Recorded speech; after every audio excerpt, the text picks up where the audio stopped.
on the way to Varshana, opening of our temple of Gauranga Vrajaswara.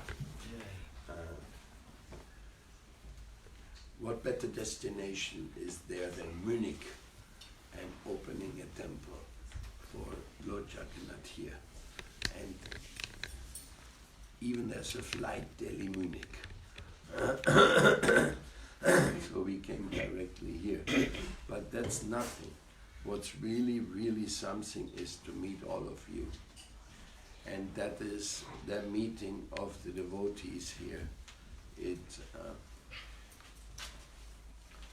is a very international gathering, which is also another peculiarity of our Vrinda mission. It is extremely international, has so many different flares and shapes and tastes, and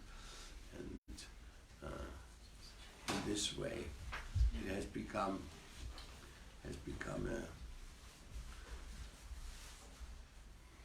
a spiritual family with all its trials and errors, but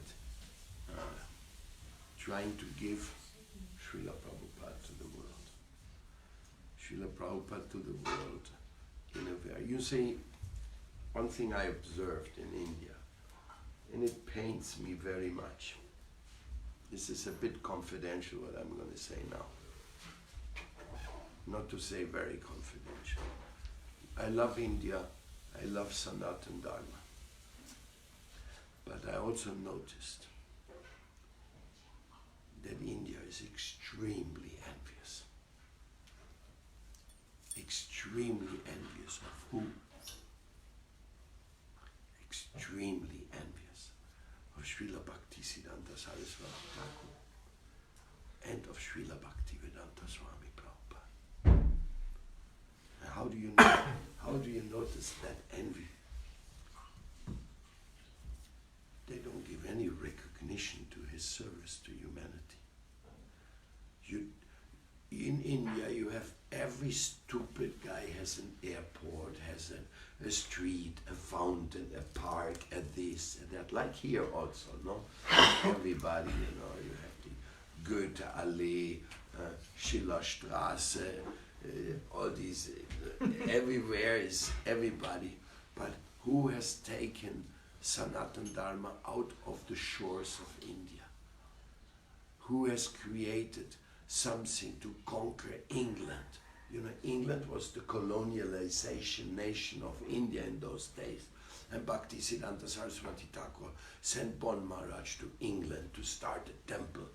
And then Prabhupada again did more temples and made the Englishman bow down, offer dandavats, and come to India and bring donations to India. Nobody else has done anything like it.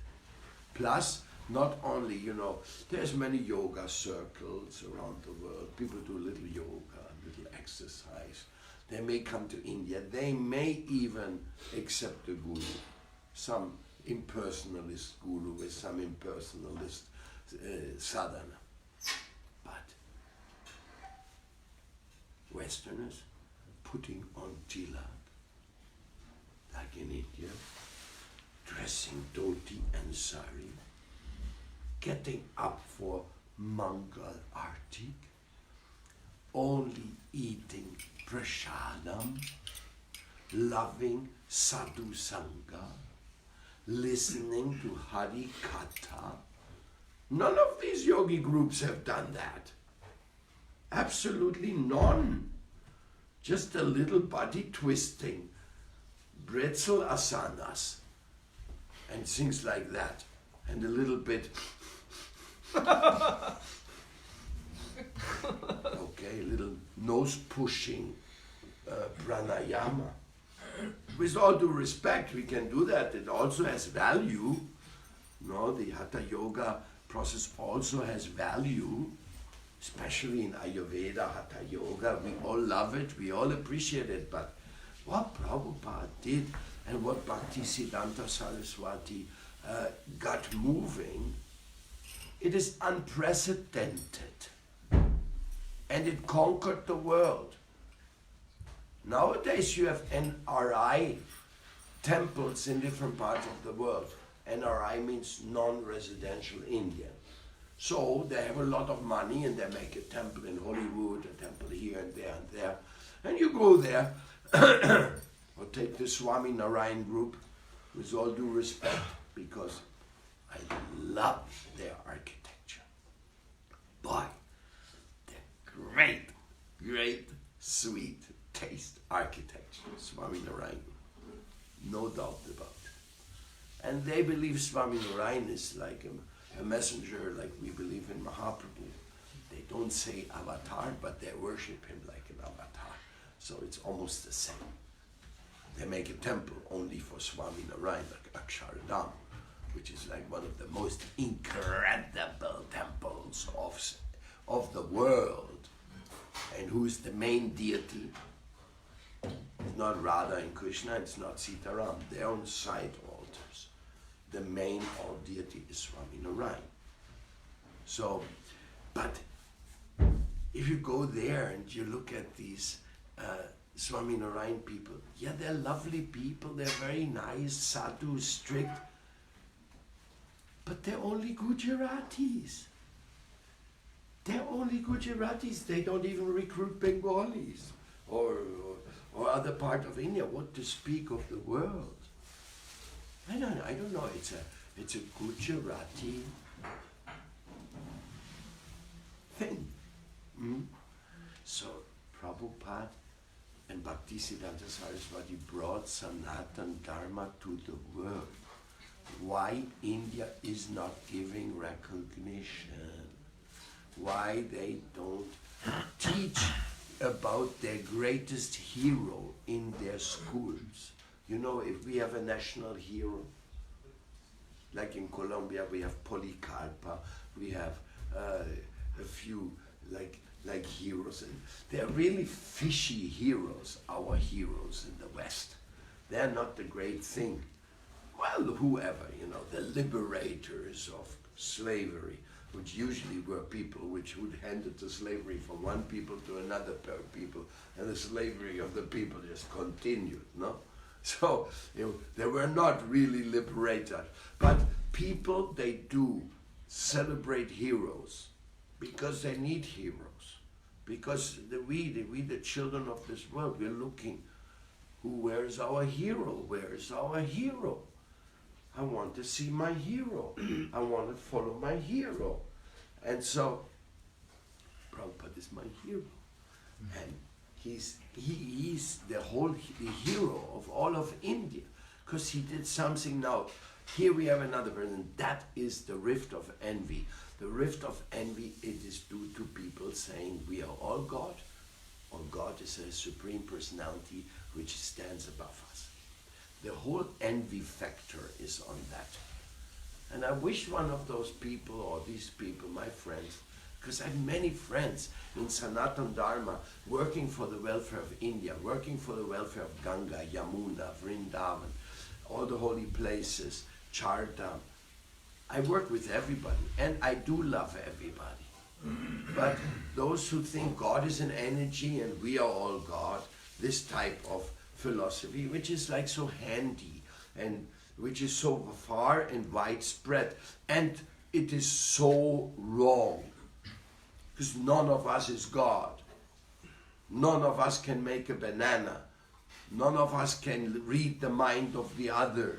None of us can create life. None of us knows past, present, and future. And then how we run around saying, I'm God, you God, we are all God. Om Namo Narayan. But this is a very strong. And then Vivekananda, with all due respect, a beautiful personality from Bengal, like there, he was sent to the famous meeting in Chicago of the world religions. That Congress of World Religions, it's a separate subject, I won't get into it now, but Vivekananda was there and he was given the chance to speak. And what did he speak? He said, we are all living the world of duality, and that's why we are fighting instead of understanding each other. actually we are all one family. We are all believing that the truth is one, and it has many names, and here we should celebrate it. And he gave a beautiful Advaitavada speech on religion. And of course, this Advaitavad is our philosophy. Aham Brahmasmi, Vasudhaiva Kutumbakam. We Vaishnavas believe the same, but we believe that much and much more. We have more information, we worship more things, but Vivekananda spoke that roaring applause. So he put the whole, you could say he put the whole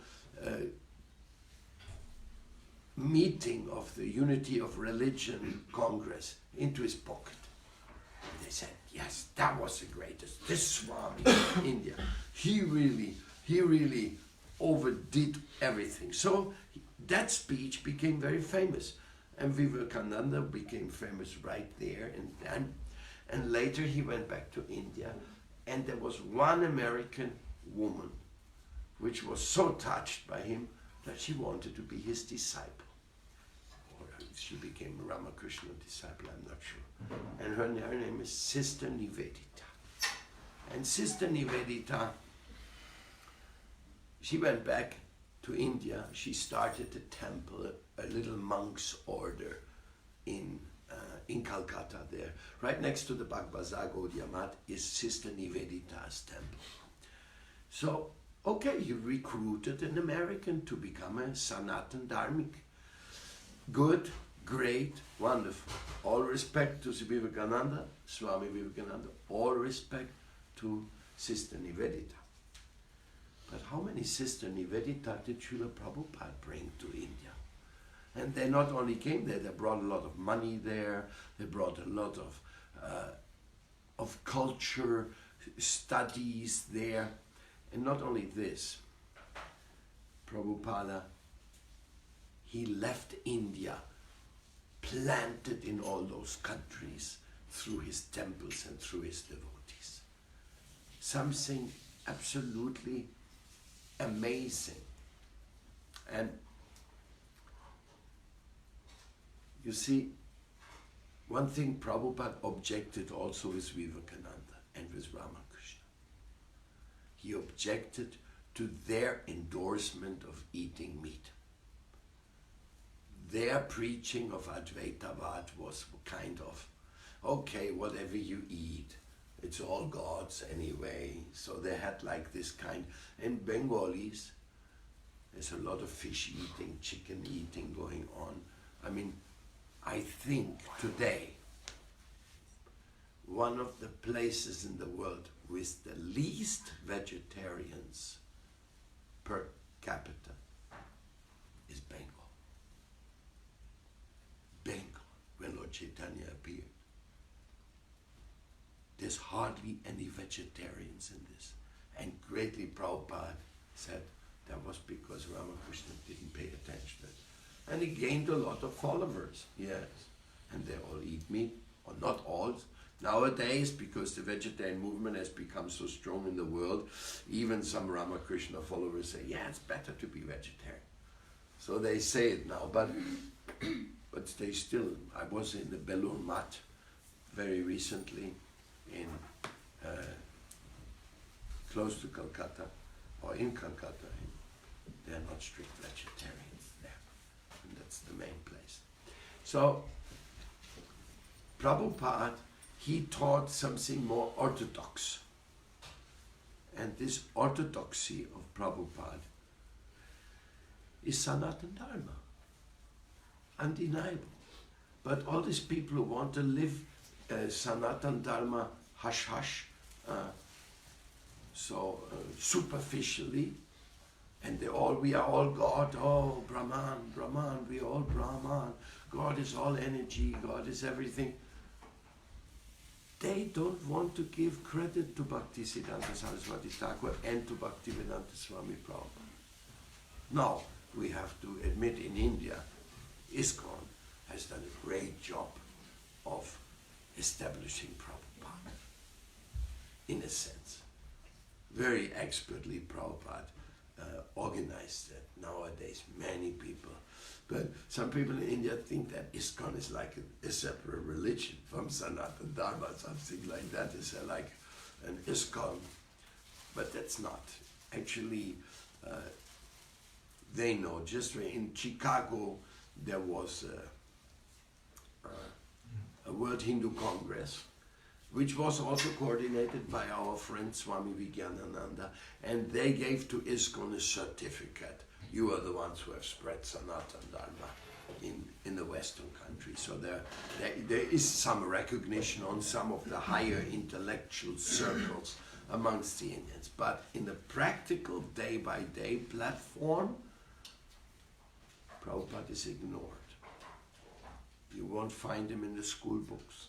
You won't find them in any recognition of any. I mean, you have Indira Gandhi Airport. You have everything, you know, but you will not find a real deep promotion of the greatest son of Bharatamata. The greatest son of Bharatamata. Here he is. That is Prabhupada. What he did. And what he did, even what he did with us. Here the people were sitting in this room. We are the sons and daughters of Prabhupada. Our life has changed because of Prabhupada. Everything he has done for us. Everything he has done for the world. And then you come to India and nobody gives any heathens importance to it. This is very painful. That part of envy is very painful. I mean, still, you see those who believe in Advaita Vada. According to Bhagavad Gita, they are our brothers. They are our friends. We are happy about them because they believe in Veda to some degree. So, we work together for them. I worked a lot together with them. Even the Kiva Kumbh Mela, they came. Swami Ramdev came. Guru Charanananda came. Many other yogis, I forget all their names. They came, and Swami Chidanananda, and he was the organizer of the Kiva Kumbh Mela. So many people came, and it was very nice that we all care for the holy waters in the world, because the holy waters running outside and inside of our body also. It's all holy waters. So, and the caring for the holy waters, and to see the natives of around the world being welcomed in India. Yes, we are very happy about that. But envy is a very strong thing. It's really an enemy of the real progress, because we have to get really, we have to understand what is it really what makes the difference. Spiritual life makes the difference. No, devotion makes the difference. True devotion. Spiritual life, in one way or another, everybody has somewhere. They just call it different. There's also Christian spiritual life, Muslim spiritual life. There's the Hajj. There is the pilgrimage of north of Spain. How you call it? Jacob. Yes, the pilgrimage of Jacob. And there is, in all the cults, there's so many types of spiritualities. It is there everywhere in the world. But it is Mahaprabhu's message, love everybody, serve everybody, and give Krishna consciousness to everybody.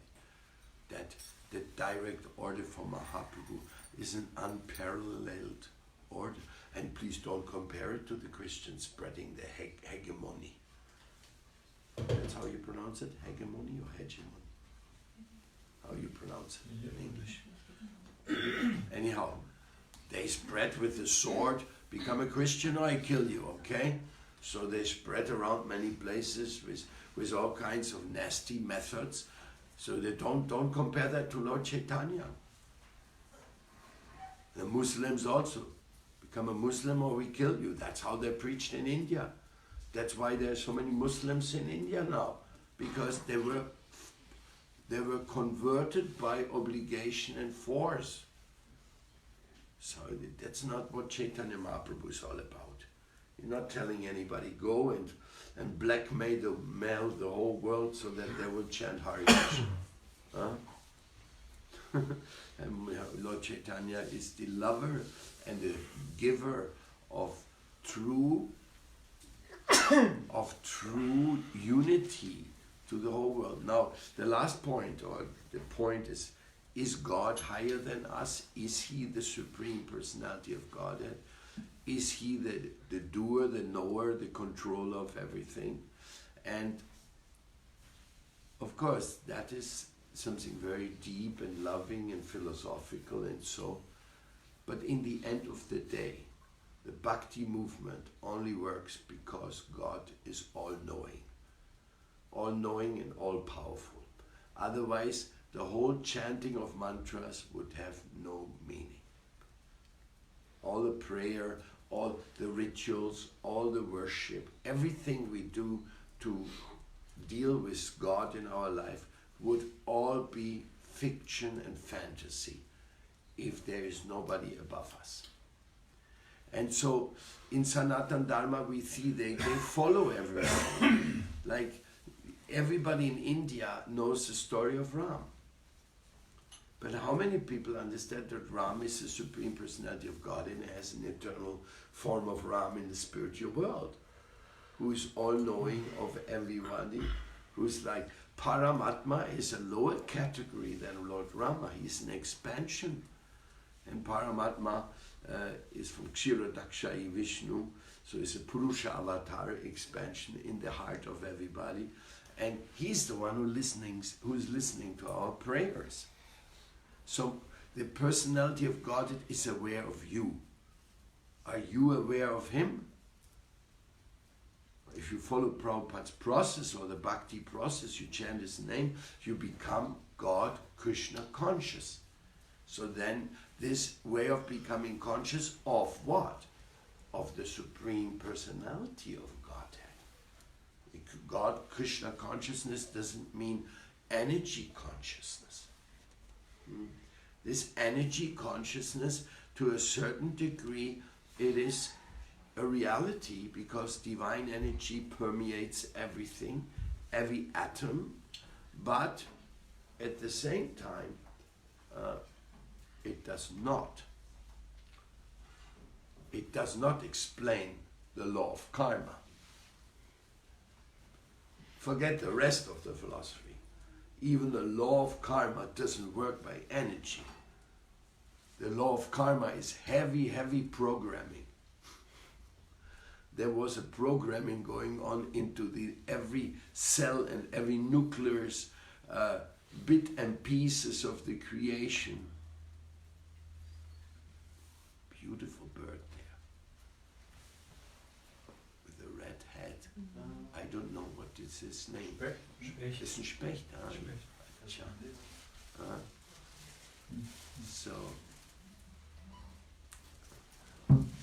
very lucky we have Specht here also in the garden.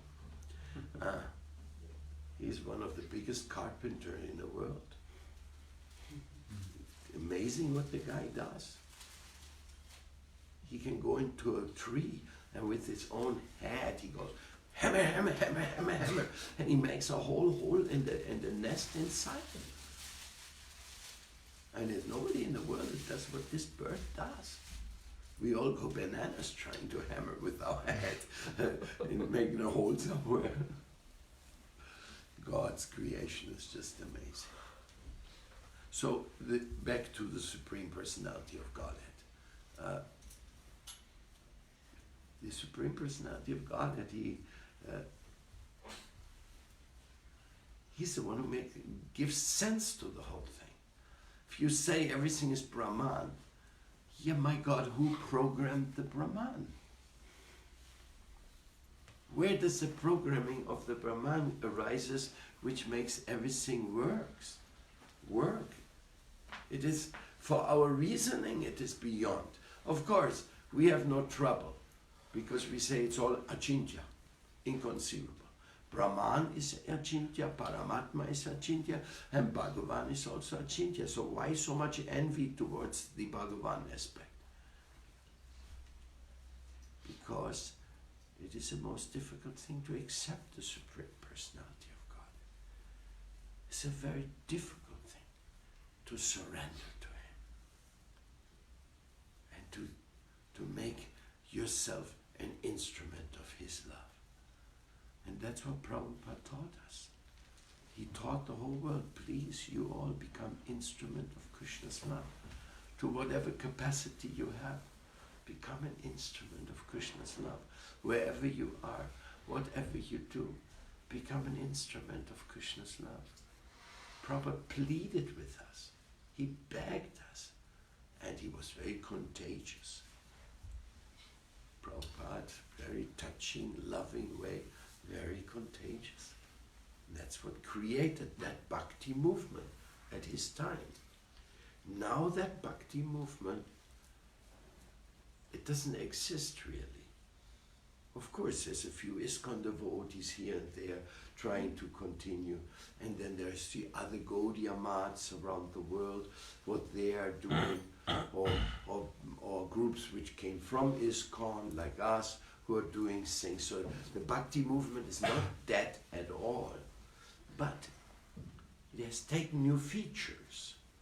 And those new features, they're spreading around in Lord Chaitanya's own unique design. Everything is Lord Chaitanya's unique design. Bhakti Hridaya Maharaj came to the West and he was not successful, some people say. Of course he was successful. He preached to the king of India, of England. He preached to Lord Zetland, leading people of the society. He came to Germany. He preached to Goebbels. And he got a permit from Goebbels to preaching all the universities of Germany. A Gaudiya Vaishnava. He only said, but you have to learn German.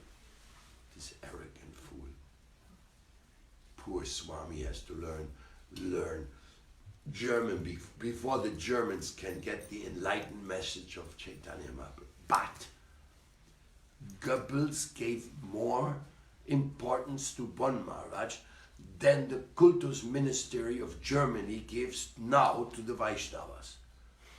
No Vaishnavas in Germany have a license to preach in all the universities. Not at all. So Bon Maharaj was very successful. And he did learn German. And he did circle to many universities. He spoke in Urania, in Prague. He went to Prague. He went to Budapest. He went to Vienna. And he was received by the leading people. And then when he left back to India, he took two devotees with him, Sadananda and Baron Köth. He even got a royal, or some blue blood guy from Germany, Baron Köth. He took them to India. And they became disciples of Bhaktisiddhanta Saraswati Thakur. That was the real conversion number one. So Bon Maharaj, he was very successful. And he started the temple in Berlin and in England. And later, one English lady, she became a member, an initiate, and she became a spiritual master. That lady, which donated a house to Srila Bhaktisiddhanta Saraswati Thakur's mission in London. She became a spiritual master in the end of her life by the blessings of Audolomi Maharaj. things which are not openly very much known, but that's a reality. So,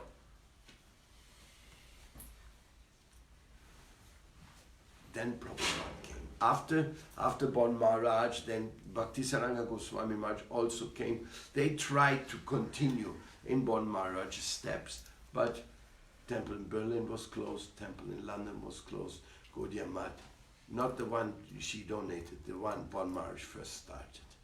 That is, yeah, you can say he started a permanent place in England until today. Yes, that is the right way to say. So, then Prabhupada is the next wave of Chaitanya Mahaprabhu. It's like waves. Still sent out by Bhaktisiddhanta Saraswati Thakur, still ignited, inspired by our Paramaguru Deva and by Lord Chaitanya's vision above all. And Prabhupada, he goes by boat, he reaches America, he preaches in the house of an Indian who had sponsored his visa to the US, some Indian man who had already become like some professional in a little town next to New York. Prabhupada went there, he stayed there, I don't know, remember how long, and preached a little bit to the people there, took his books to the library, which he had brought. I mean, Prabhupada went there, he didn't know what he was going to do. Prabhupada, he did not have what you may call a strategy. Krishna had a strategy, undoubtedly, no? Prabhupada himself, now I'm here in America with these boxes of books. I know only this man in this, what was the city called? I forgot the name. And Prabhupada, after a short while, Prabhupada could see, I'm going nowhere here. This is not going. And I know maybe he got a few dollars for his books, I don't know, because Prabhupada didn't bring any money. And then Prabhupada said, I think I have to go to New York. That's the happening place. So then Prabhupada went from this little village, he went to New York and he started looking, where am I going to live here? How am I going to preach here? And he stayed some hippies places, and then he stayed in Dr. Mishra's ashram. Then he made friends with Dr. Mishra. Dr. Mishra and his yoga ashram, the Ananda ashram, is a very beautiful place. I've been there outside of New York. I went there to look at all the places. So one of the secretaries of Ananda ashram is Kamayani, a very, very wonderful devotee who is helping us a lot with the English translations, Mother Kamayani. And so in Ananda ashram, Prabhupada stayed for a while because he didn't know where to stay. And he gave a few lectures, and Dr. Mishra, the founder of Ananda ashram, was actually a physician, but a physician yogi, and then he was one of the first pioneers to make a yoga ashram in New York. He got enough money, or he had some money, and he bought this piece of land, beautiful piece of land, which is there until today. And Prabhupada stayed there and got a little organized, and somehow he got back to New York and rented his first place. And then you know the story. Prabhupada Lilamrita tells very nicely what happened to Prabhupada, this and that. Finally he got the Second Avenue flat and the second shop he obtained. There's no record exactly how he got the shop, but then he got the shop and he was living. Then he had a flat behind the shop, so he was going every day. Of course, we have been to this shop. I've given lectures in Prabhupada's Second Avenue historic place. It is so historic that most people forget about it. In Tompkins Square Park, there's a tree. It's called the Hare Krishna tree. Some other the devotees got to the city and says, hey, yeah, that's where our movement started. Give us some recognition. So I have a little plaque there. It says the Hare Krishna tree. But otherwise, Tompkins Square Park is back to zero. It's the same like it was before Prabhupada came. Bunch of old people sitting there. Hippies are more or less gone, of the hippie times. But Hare Krishna tree is still there. He's one of the Parshads of Prabhupada. That I printed a Back to God magazine in Sweden in 1974. And in that magazine I put Prabhupada's picture in Tompkins Square Park. And I sent Prabhupada a magazine of that. And he wrote me back, he says, "You see me standing there under this tree, am I not fearless?"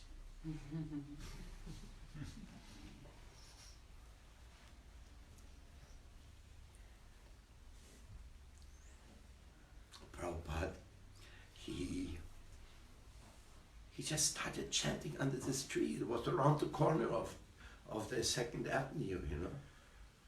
And he started chanting, and he said it was Krishna's hippie wave. I can tell that 100% because I was a hippie. Not a long time. I went through many quick changes, communist, Buddhist, and all this, but actually Buddhist came after hippie. So I was a hippie there. And all the hippies loved George Harrison. So when we heard George Harrison was singing Hare Krishna with Prabhupada, we all became electrified. What's that? What's going on there? Who has touched our Beatles? Because we all loved the Beatles in those days. Who has touched their heart? Who is that guy? First time I saw Prabhupada was in a record. A single record which George Harrison had produced, the Hare Krishna mantra, Hare Krishna temple. And Prabhupada is on a picture with devotees sitting around him. And you only see a painting of Prabhupada like tilted to their devotees have it on their lap. So it means for them, Prabhupada is the most important, and many people have a picture on their lap. It's a very uncommon picture today, but that was on the cover. Because they wanted to show to the world, hey, this is the guy we love. And George Harrison made that record, so that means that's the guy George Harrison loved. Okay, so we chanted Hare Krishna mantra was spreading around the world in New York. Allen Ginsberg, a famous beatnik hero of his days, started chanting Hare Krishna. The first devotees joined who were from the New York area. And whatever happened, that was Lord Chaitanya's, Lord Krishna's, Lord Rama's hippie Hare Krishna wave. And very quickly it went beyond hippies, because Prabhupada wasn't a hippie. So his students stopped being hippies and becoming happies. And when they're becoming happies, then they were starting to become everything you can imagine. Sankirtan devotees, cooks. And then Prabhupada decided it's time to go to India with my happy people. So the first devotees went to India. I know many of the devotees who were there in this first batch of devotees. Amazing. And how they saw the Hare Krishna. Anyhow, these are waves. Now we have a Gaudiya Math wave. Soft, but it's real. All the sannyasis coming from India and reminding us and getting to know what Srila Prabhupada did. Because in India, not even the Gaudiya Math could understand what Prabhupada did in the world. That was a wave which was beyond them. Even today, very few sannyasis of India fully understand what the hippie wave was, how it manifested, how Prabhupada lived with the hippies and transformed their life. Let's make a test question. Who of you in the room at some point in his life identified himself as a hippie type person?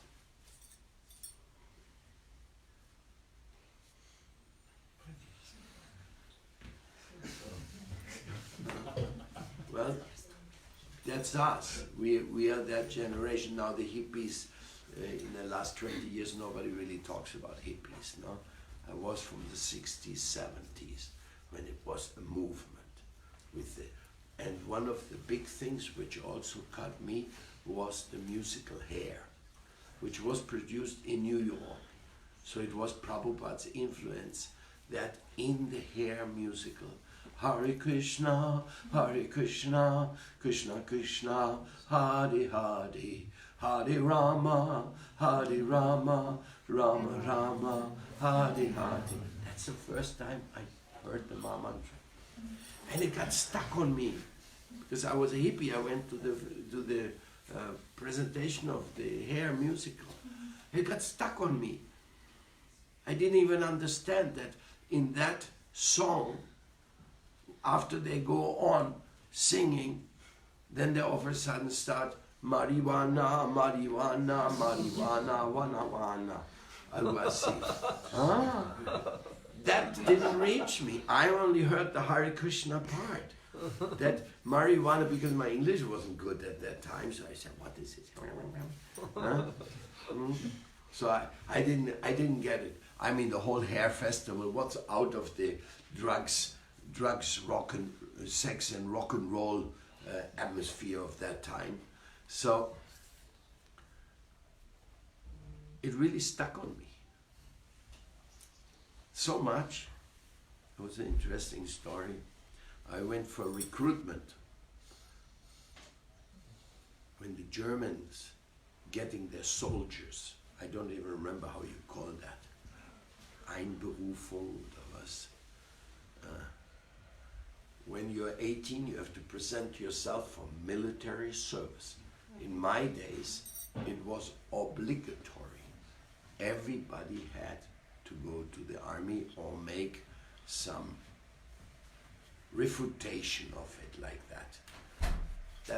Then they would put them into some other kind of service. Anyway, I was terrified. I was a hippie going to the German army. Oh no. How did I shave my hands? My head, like I was like, I had like I don't remember. Anyhow, I had a very long jacket going to the ground with a big Che Guevara painted on my back. Yeah. I was already Latin American spirit, but so I had a big Che Guevara and I went there and I had a bell. I don't know where I got the bell, just a bell like you have here on the altar. That I was hanging on my neck. So when the recruitment came, everybody was sitting there. All the young people, you were called name by name. What's his? So I didn't sit on the chair. I sat on the floor. And I started ringing my bell. And I started chanting that mantra from here. Hare Krishna, Krishna Krishna, Hare Hare. I don't know how long I chanted, 1 hour, 2 hours, until my name was called. This is a deep impression, you know. I'm telling you how the hippie movement of Prabhupada invaded our lives. So then, they called me. Hey, Mr. Holland, come here, over here. Shocked. Because what's coming now? So the first thing, I don't remember the details. This is not too long ago. But, end outcome of it, you are not qualified for military service. People like you, we don't need. And I was put in Ersatzreserve 2. They are the people that call for war after all the women have already been killed. The last reserve, you know? I mean, like the good-for-nothing people. Not Ersatzreserve 1, not 2. I don't know if there's Ersatzreserve 3. I don't know if that exists. Some military may say, but I was, and I went there, Hare Krishna, Hare Krishna, Krishna Krishna. I went out there intoxicated. That was the only contact I ever had with the military in my life, that meeting. No, later some other, I don't know, now it's freiwillig. Yeah, Yes. since some years. Yes. Now it's voluntary to go to the army. Yeah. Well, you see, things have changed. But in that time it wasn't.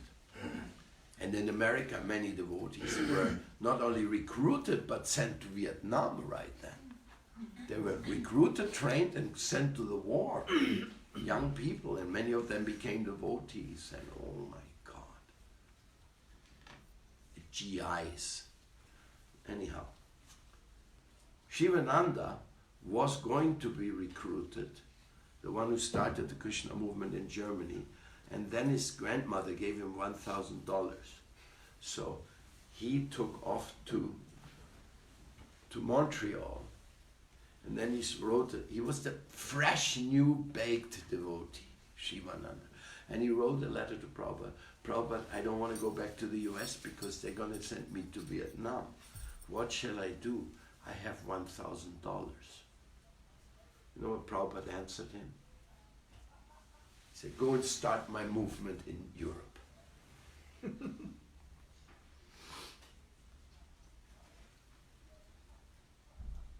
I mean, was Prabhupada crazy to send a guy who was just a fresh-baked bhakta, probably 19 years old or so, with $1,000 to go to Europe and start his mission? But that's the history. Who knows that?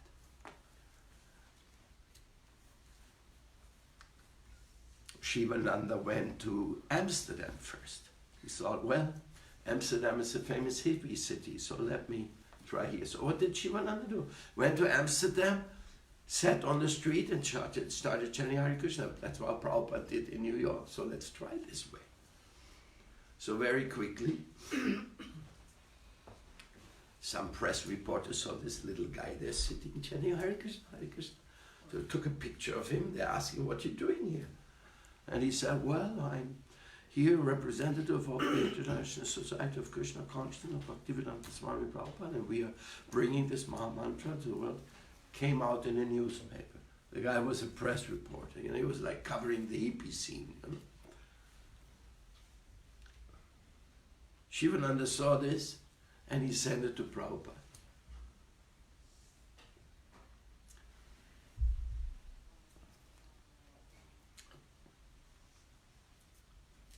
Prabhupada was very proud of this young disciple.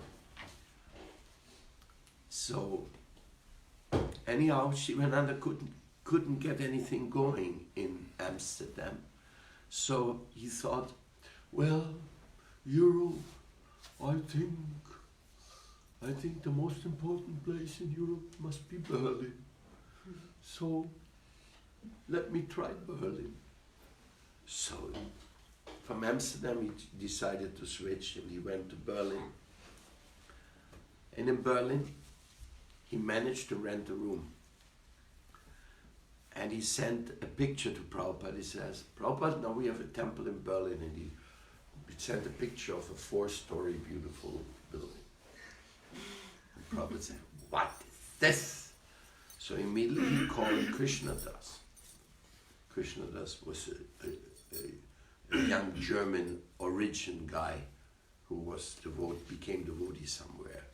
And he later took Mandali Bhadra, another German who joined in the US. So they decided, let's go and help Shivananda. Now he started the temple.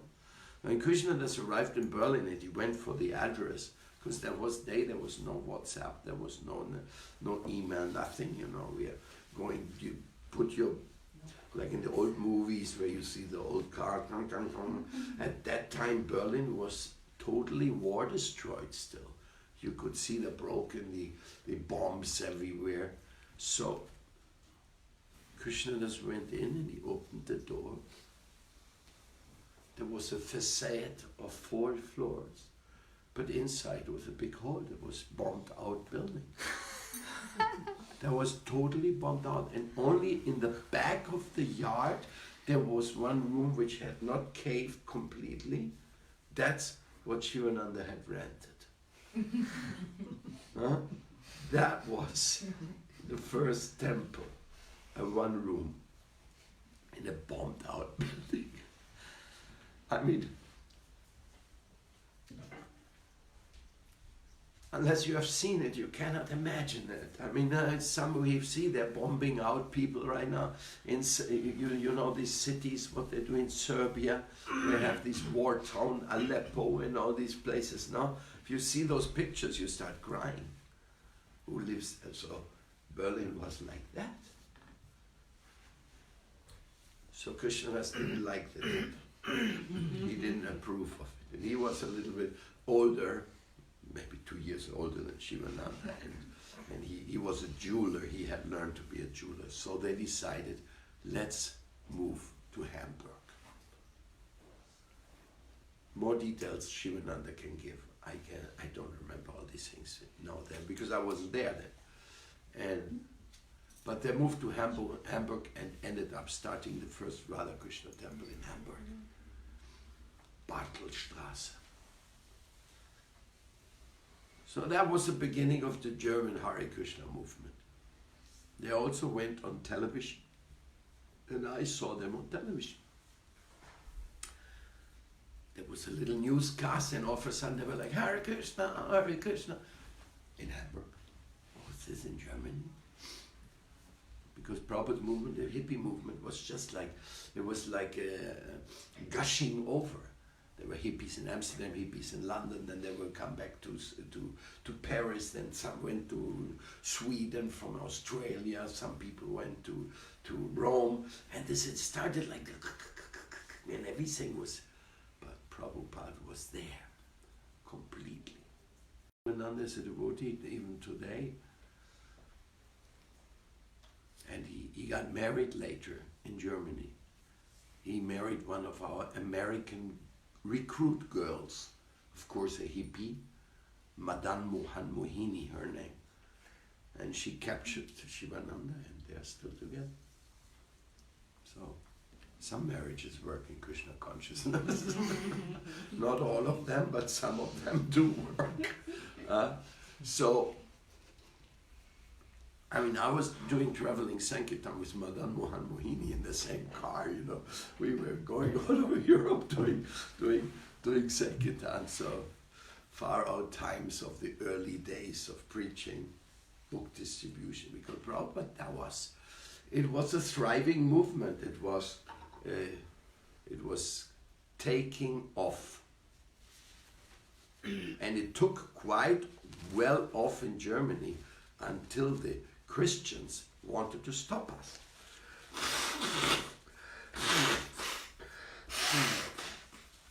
That's another big story. Oh, Pfarrer Haag. That is the big name. Pfarrer Haag was a Lutheran priest in charge, Sektenexperte, expert for studying about new religious movements and their danger. And they considered Krishna consciousness very dangerous. Pfarrer Haag had he was connected with the judge systems, with the press. And they were trying to get the devotees down, persecuting, because the movement started with book distribution in every street. We were going to every village, and they were observing us very closely. And Pfarrer Haag, he tried everything. In the US, there was an equivalent, a little bit different. It was Patrick Patrick something. Ted Patrick. Ted Patrick. He was a deprogrammer who went to snatch devotees from the temple and deprogram them. So they were very worried, these Hare Krishnas. Who are they? What do they do here? Are they going to steal our children?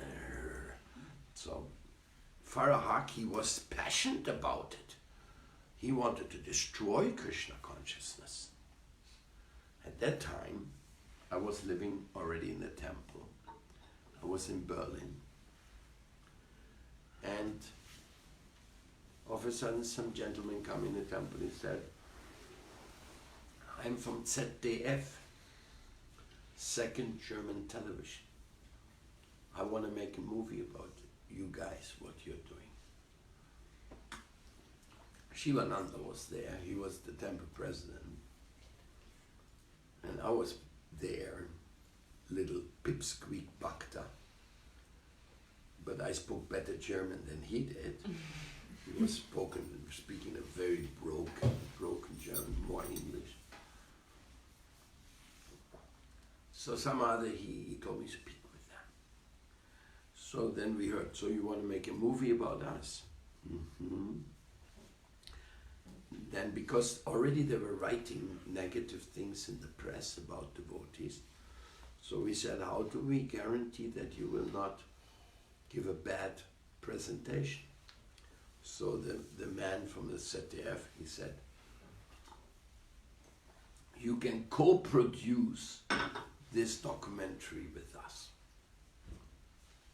And when we come into the final editing, you'll be editing with us. And if anything wrong is about you, we'll take it out. So we thought, fair enough, no? It's good to be in ZDF, that's like in Germany, this is like authority of mind formation. Even today, no? It's a big thing, ZDF. So we started filming and I was helping. If you watch the movie, you see I'm pretty much actively involved in interviewing some devotees and telling some stories and all that. And then came the editing. I've never edited a video. So I was in the ZDF studios there and we did the look, okay, this is okay, this is okay, this is okay. So finally I said, okay, you are happy with this? I said, yes, okay, I'm happy. And after I left, they kept editing more things and they made very negative things. As a matter of fact, which they didn't tell us, they made in that same documentary, they also report about the Rajneesh, which they didn't tell us anything because they were actually, they got the order, discredit these young Oriental movements. Do something to discredit them. So then they also made an interview with one of our bhaktas who the parents had pulled out. So they interviewed those parents. That I didn't get to edit. That was cheating. ZDF straight on cheated us. And then they also report about Rajneesh, the beginning of Rajneesh in Europe. And all of that they put together in their documentary. So of course in the end it was not positive. Even though we got so many beautiful elements in it, telling about what Krishna consciousness is and how we are connected with Prabhupada. At that time we had a tape ministry, so we got, when Prabhupada gave a lecture and it was recorded, and the recordings were sent around the world and like that. So we got this now. And that is how this thing came. But Farahak was upset. And then at that time, I became the Sankirtan leader of Northern Europe. Actually, there's so many things, details didn't really matter. But first I started preaching in East Germany. East Germany. That was the beginning of East Berlin. But I had an accident, and while I was under the accident, I was preaching there. But then, after I was well again, so I went out preaching, and very soon after Sankirtan leader, they sent me to Copenhagen. And when I went to Copenhagen, the German devotees, they ended up renting Schloss Rettershof. They rented this castle next to Frankfurt. And in that place, it became like the center, main center. They kept preaching centers in Berlin, Hamburg, but this became like, it was switched from Heidelberg to there. That was the time of the movement, and the castle was pretty nice. A pretty amazing estate. It was totally in the forest, and all walking around with bunkers, and it was a kind of a fancy place. Not huge. I don't know, maybe 30 rooms in that place. Huge kitchen and the temple room. But it looked like a castle. That's why it was called Schloss Rettershof. And we were living in the Rettershof. We are the Retters of Germany. Retter means savior, no? So now we are in the Savior Castle, and we are going to spread Krishna consciousness everywhere. And Farahak, these guys getting more powerful, temples in all the cities, now they have a castle. They hated us, but I was in Scandinavia then. First I was in Denmark, then later Prabhupada sent me to Sweden to also take care of the Stockholm temple. Anyhow, then I was in Denmark, and we were doing Sankirtan in Denmark, printing books in Danish and everything. That's the Danish story is another chapter. It's called the chapter of First Temple in Christiania. Anybody of you has heard the word Christiania? Yes. Huh? Do you know what that is? You know, we are out of fashion nowadays, no? The hippies. Christiania was an island in the river in Copenhagen, which was from the military. And the military, for some reason, decided not to go on being there, but had many barracks and many military settlement, and the hippies took it over. So Christiania became one of the biggest hippie communities of Europe.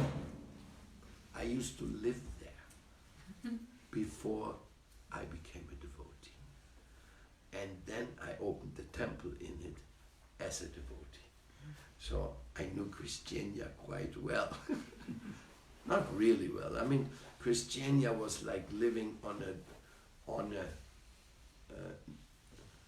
nude beach, like we were the other day on this beautiful river in Munich, where half of the people are lying around naked. No?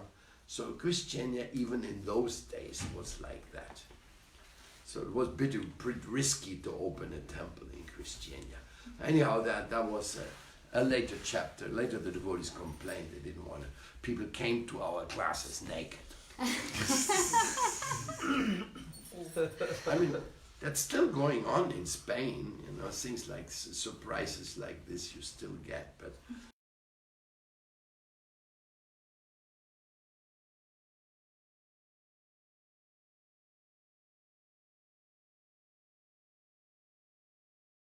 that you don't appreciate the monkey world creation of God, or what?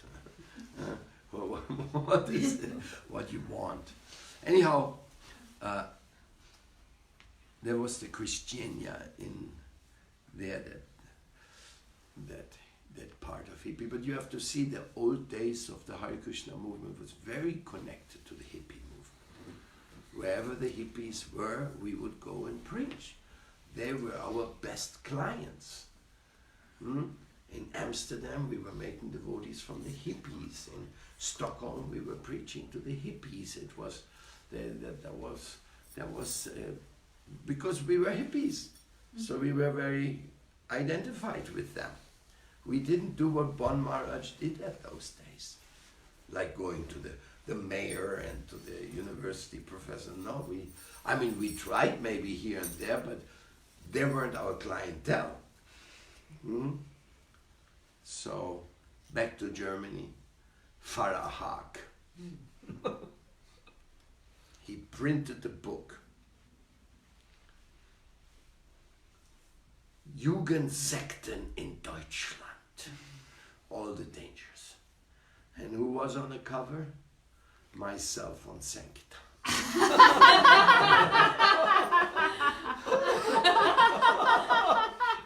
If you really start a library research, you probably get one of these in Antiquariat. Jugendsekten in Deutschland, Pfarrer Haag.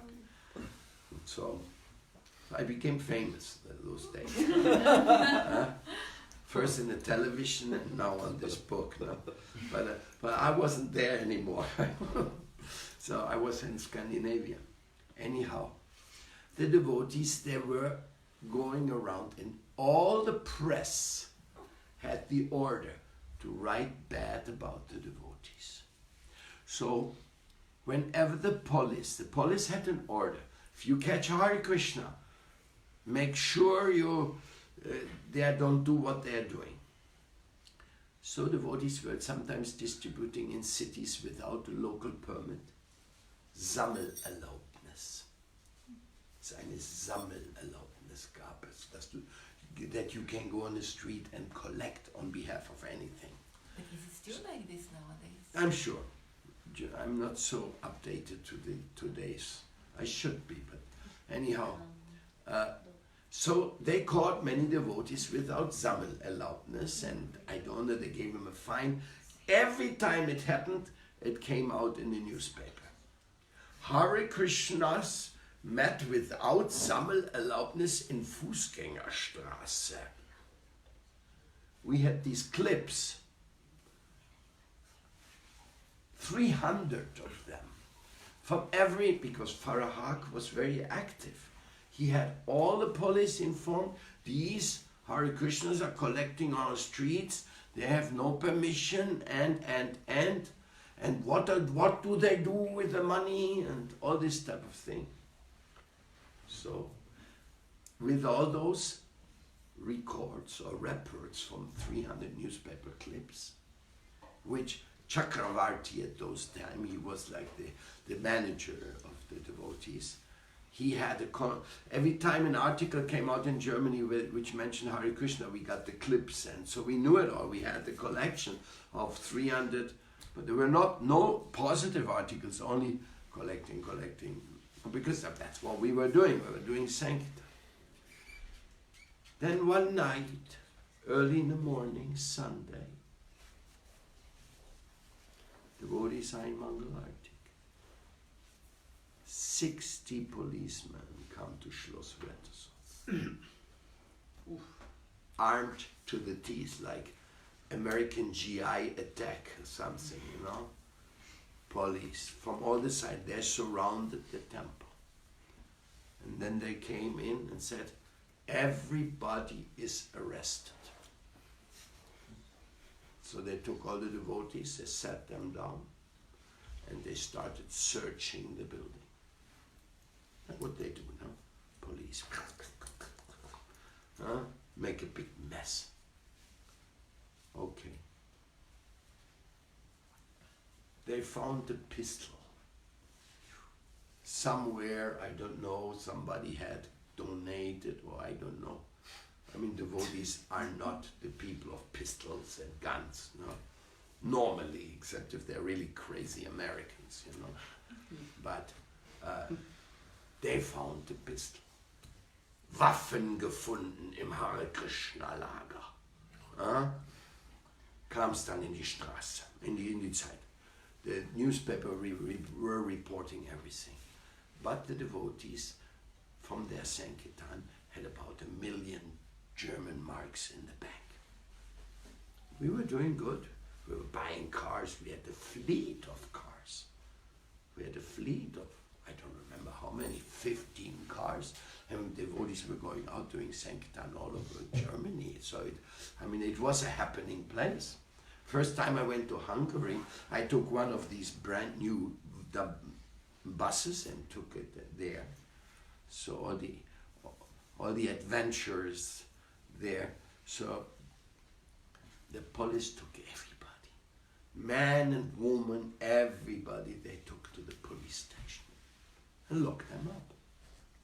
Left the temple empty. And then every day, Farahak was systematic. Staatsanwalt. What do you say in English, Staatsanwalt? Processor or something? Prosecutor. Prosecutor. The prosecutor was giving news. Hare Krishna this, Hare Krishna that. But in the jail, they didn't know what to do with all this Hare Krishna Matajis, Hare Krishna. So in the end of the day, they let most of them go and just kept the leaders. So can you imagine how confused the devotees were? These poor devotees, many of them just became like a bhakta 3 months ago or so. And here, we are all arrested in Schloss Rattershof, police. They made everything a mess, and the deities, they offended the deities.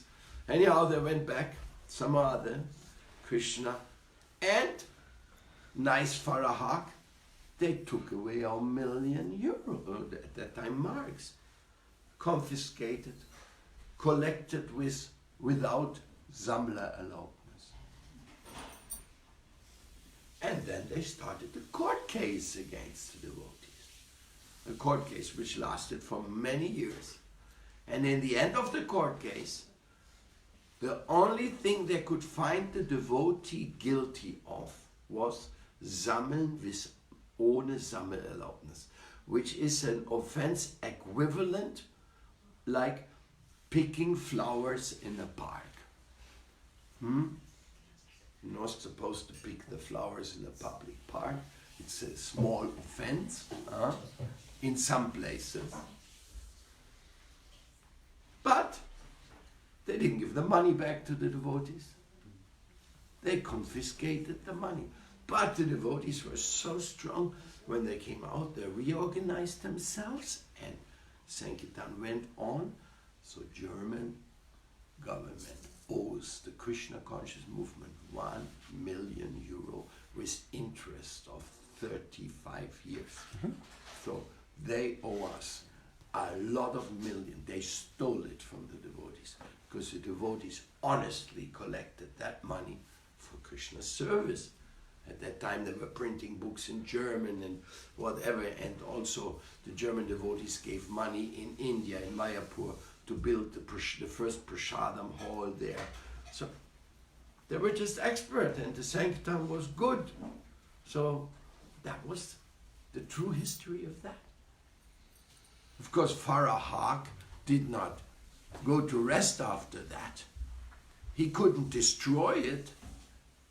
Schloss Rattershof kept running after that. But they managed to give Schloss Rattershof such a bad name that the devotees at some point thought it wasn't too wise to keep it, because it was a big rent also, it was not cheap. But I wasn't here, so I wasn't in that administrative decision to give up the castle. But they gave it up and started moving to other preaching centers. European devotees are very balanced. American devotees often are very crazy. And when they came to Germany, the American devotees thought, we need castles, because we are Lord Chaitanya's people. So they got a castle. They got castles in Paris, castles in England, castle in Belgium, which they still have. That Belgium castle and one French castle, they're the only castles which are left over. Nova Mayapur, that where I met Prabhupada. So 2 castles are still existing. The rest of the castles they lost. And the worst thing they did, they bought the castle in Paris, which belonged to famous Jean-Jacques Rousseau. Rousseau, no? And botanist and political leader of France, like a big shot guy. His castle, Ermenonville, they bought, and that was too much for the French. The Hare Krishna said our Ermenonville castle. This is a national pride. And now it's Krishna, no? Because the Americans, they thought these castles of Europe is the biggest thing in the world, because in America they have no castles. In America there's like teepees and sheetrock houses. Huh? I mean, which is like if you punch the wall, it falls, caves in, you know. It's all made by sheetrocks and frames. When the hurricanes come in America, all the houses fly away. Huh? They're not made in bricks. And so the Americans, when they saw the European castles, they went bananas. And you know the most forward thing? The castles were available sometimes for €1, because nobody had the money to maintain castles. So the castle situation, after my grandfather had a castle in the north of Germany, which he used for a music instrument, which he got for one mark a year or so, because they didn't know what to do with those castles anymore. It was pretty expensive to maintain a castle. So the devotees said, oh, let's get castles. Let's put the Krishna's God, so let God reign over the castles of Europe. Yes. But what they did not count on, how much local pride they were attacking by doing so. How the church reacted to that, no? By just having flats and little houses here, nobody cares, there's many of those, you know. But when the Hare Krishna is in the main castle, Schlösser. There was something the devotees said, let's get the castle. Yes, that's a little bit of reflecting on the 60s and the 70s. What happened in this Hare Krishna hippie movement? How did it spread? And the waves go on. Now there's another waves, new waves. But Krishna has not stopped to reach out to the hearts of the world. In many, many, many, many ways, Krishna's reaching out to the hearts of the world. In India also. In India. So many things will happen. And of course,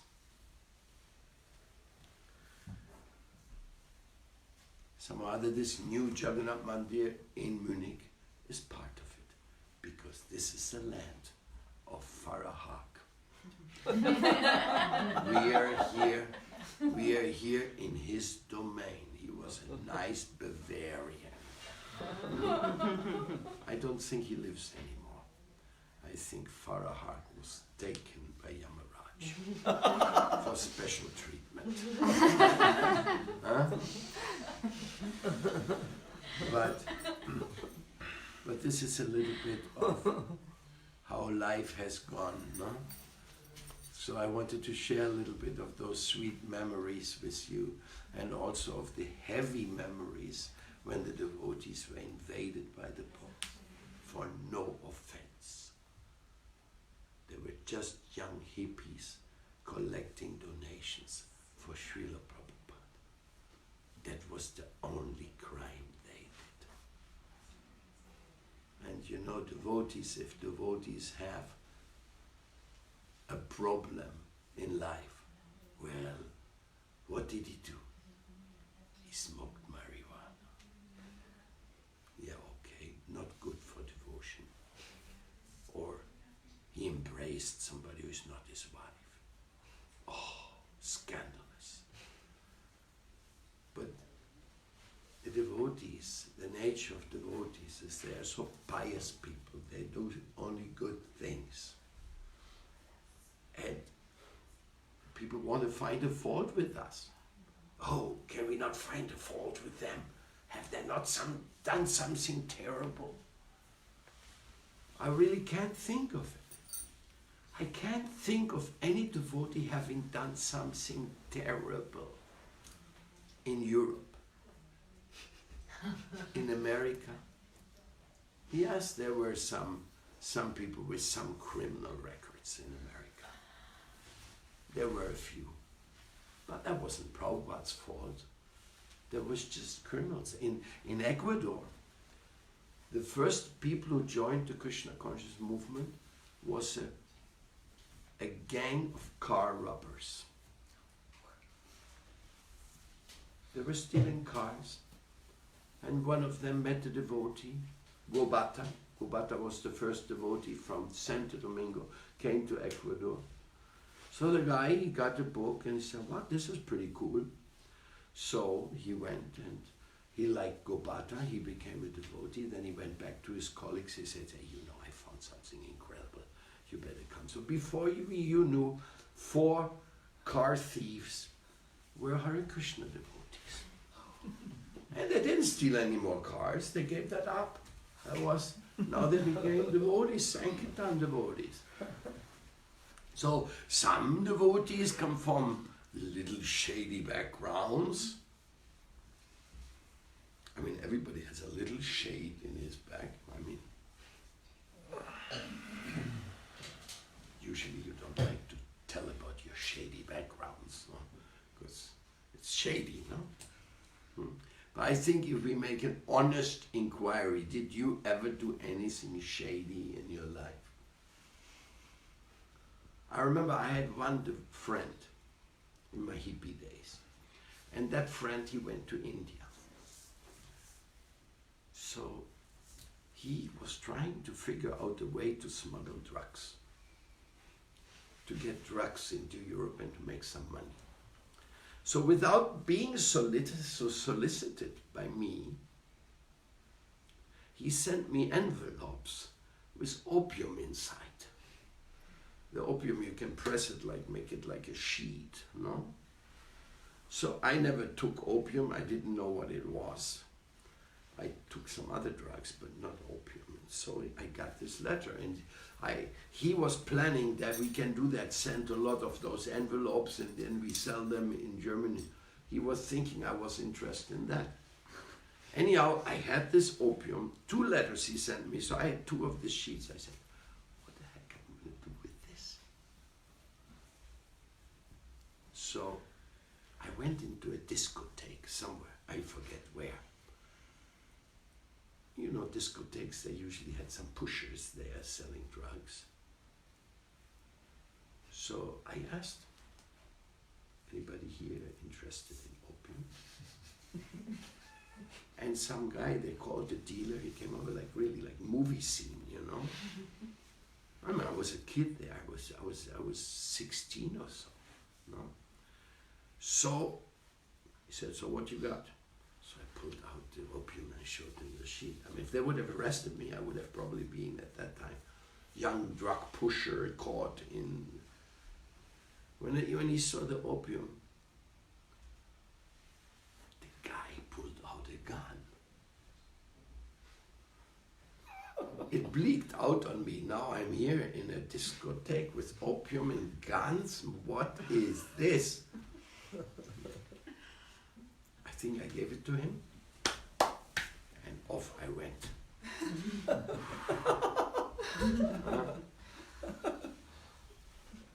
So this was one thing. I mean, there were shady people around, of course. I remember in one of my background trips, I was coming to Osnabrück in the night, and I went to the hippies, and the hippies said, "Hey, there's some hippies, they're staying in this warehouse there. It's very nice, you can sleep there, it's no problem. They have a community." So I went there. "Can I stay with you guys?" Yeah, come on. So at night, we were sitting together, smoking, and then everybody was telling his day's success story. Now, they were a gang of shoplifters. They were going out in the day and lifting shops and telling the success story at night to the others. How they went in with overall and they took the television from the thing, and then somebody said, "Hey, where are you going?" "Well, they told me to bring it in a car." So, and then they tricks, shoplifter tricks. And I was sitting there and listening to their success stories. Huh? And somebody says, "You want to try tomorrow too?"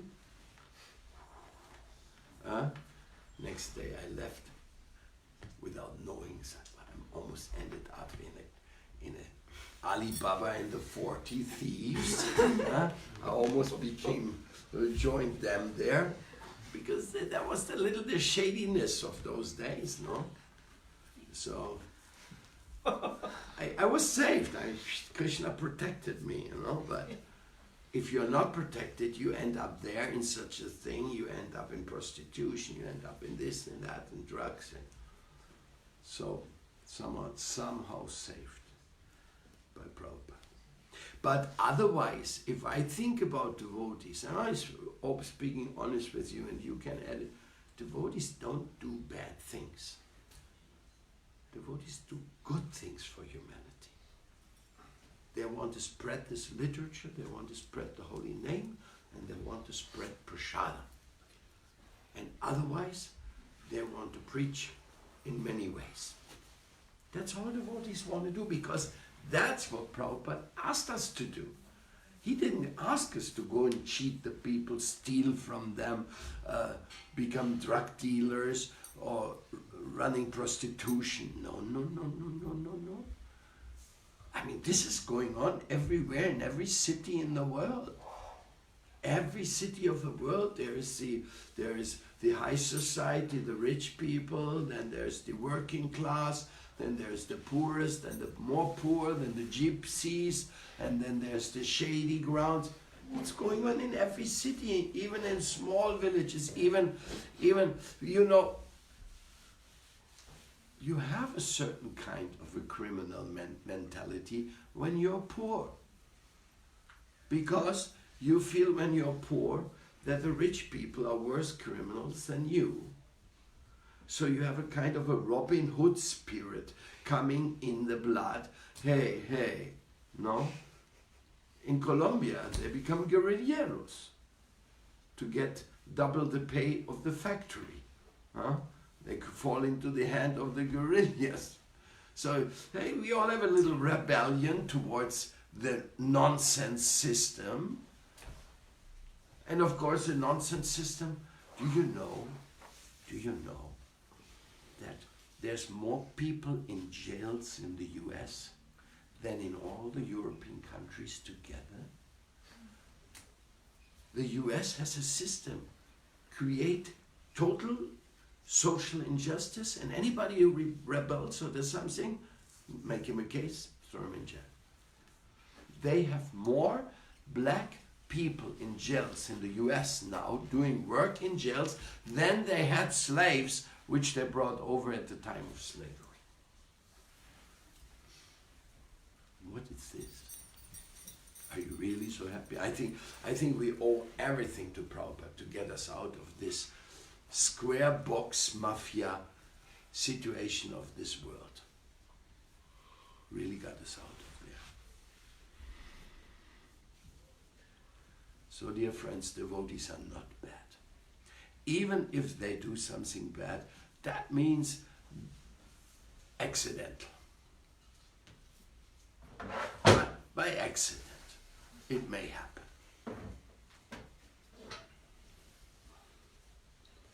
And I'm talking about Colombia, Ecuador, Bolivia, Chile, Argentina.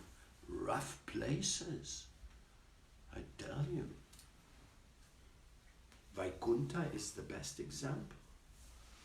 Vaikuntha is a saint from Medellin. I took him to India. when Srila Bhakti Pramadvaiti Maharaj saw Vaikuntha, he started crying and embracing the guy. Vaikuntha is a handicapped. He cannot talk very well. He walks like this. But he's a saint. He's so wonderful, Vaikuntha. He's already in Vaikuntha. But Vaikuntha comes from a very, very dark neighborhood.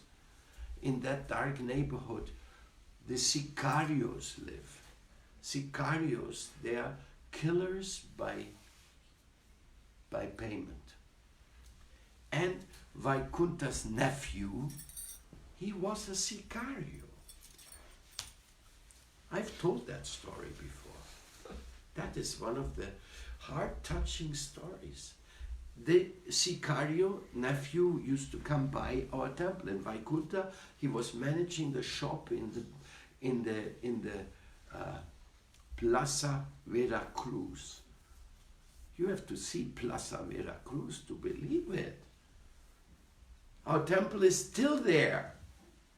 For almost 40 years, Plaza Veracruz is the biggest prostitution center. It's where all the criminals get together.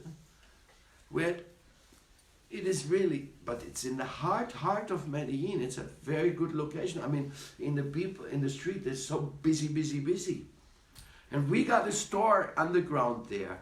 So Vaikuntha was there selling different items, prashadam, and his nephew, Sicario, comes by on his rounds of killing people. Vaikuntha calls him and comes in. Stop this. Don't do this. Vaikuntha preaches to him, no? This is terrible what you're doing. Become a devotee. But the guy just goes on.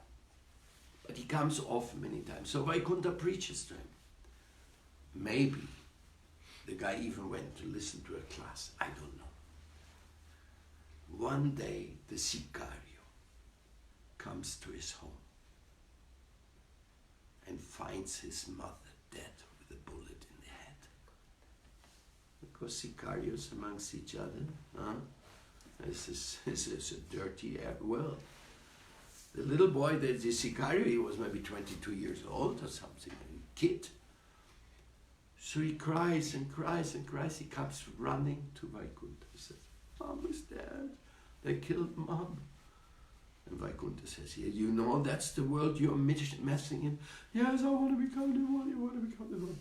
So he takes the boy to Rancho, who was temple president that time.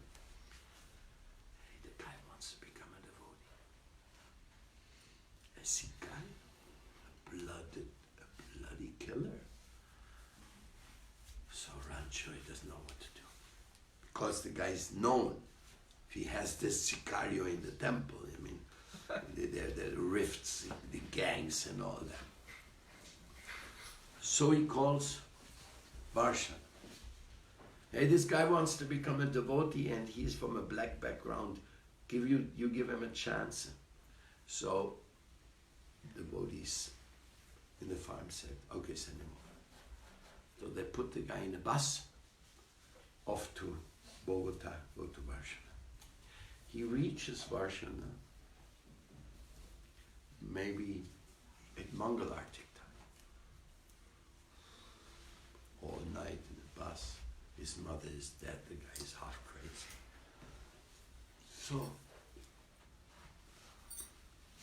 So he asked the devotees, can you give me a japa after Mangalartik? And the temple president does it. No japa for you. Take a broom. Sweep the temple. I give you a japa later. So he sweeps, listens to the class. Of course, he's a little bit drowsy. Then he asked, where's the temple president? He wanted to give me a japa.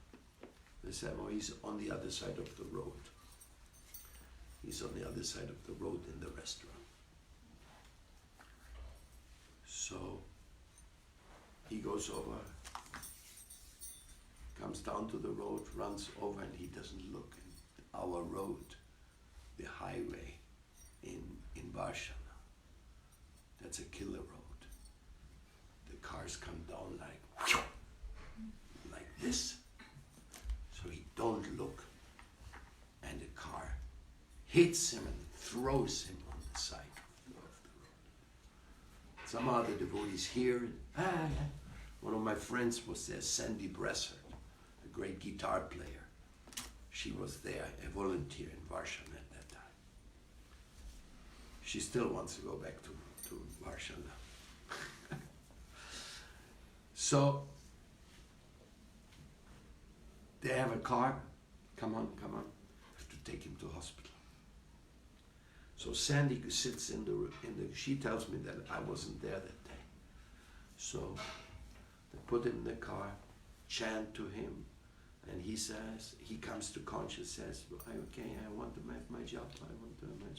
They chant with him. He dies before they reach the hospital.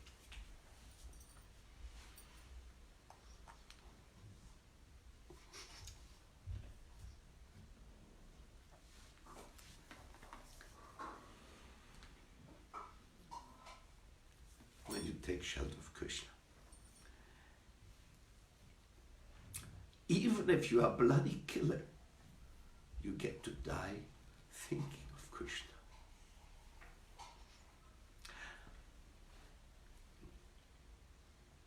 The topmost goal of a Vaishnava is to leave this body in the association of devotees and chanting his holy name.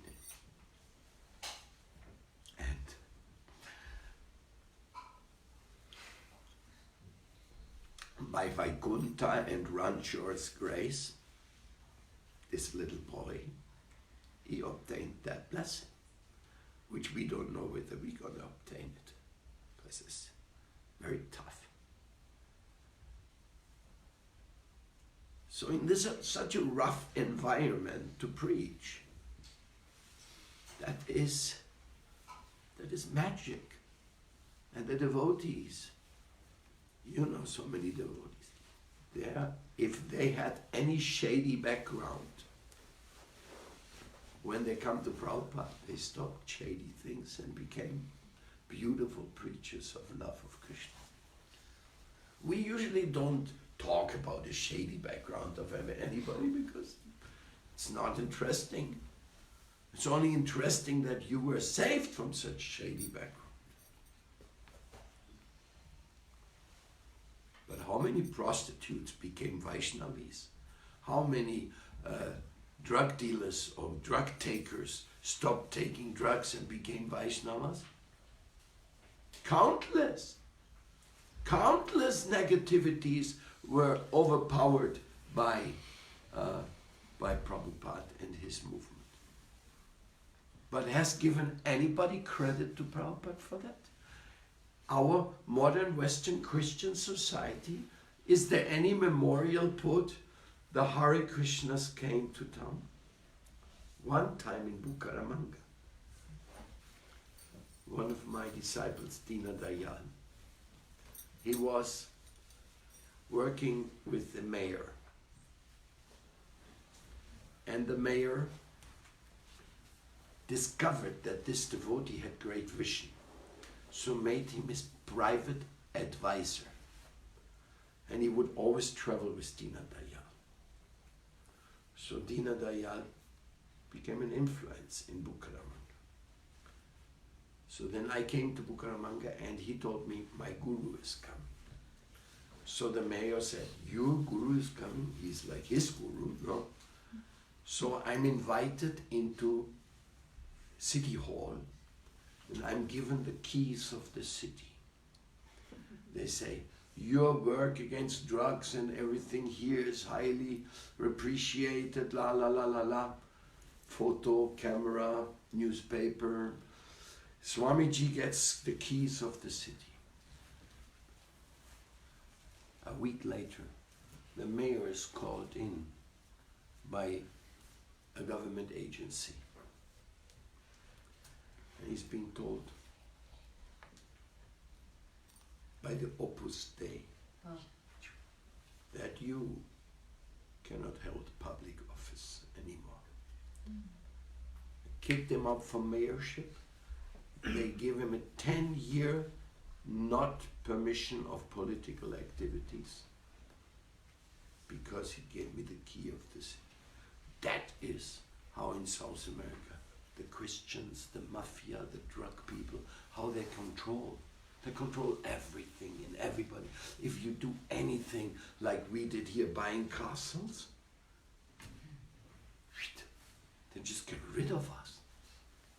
So preaching Prabhupada's movement in very dangerous areas. Even today, our Santiago temple, just a few weeks ago, they burned the door of the 2 temples in Santiago. They went there while the wood is inside night and made a fire so that the door starts burning. So, very rough terrain everywhere. But that's how Prabhupada spread Krishna consciousness. That is the real mission of Prabhupada. It's a pioneering love mission.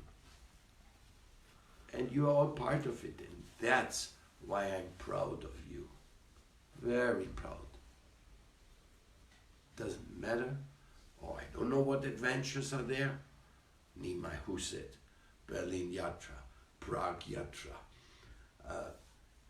Bulgaria Yatra, or Antadvi, one of the guys from the neighborhood of Bucaramanga. Tough area. He's not exactly coming from the millionaire quarters of Bucaramanga. So, here we are together. Of course, one and the other. Maybe Prem Kishore never in his life smoked a cigarette. I don't know. Did you? You also tried. I thought we had at least one who'd never smoked.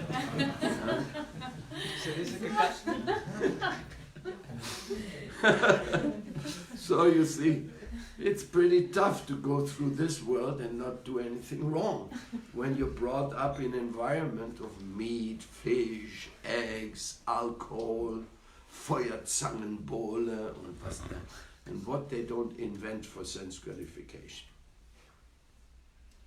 So, we keep him on our head and go ahead. Thank you very much.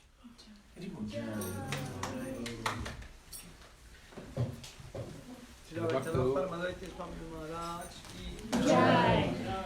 That was an unplanned and extended lecture. I hope you entertained. Yes.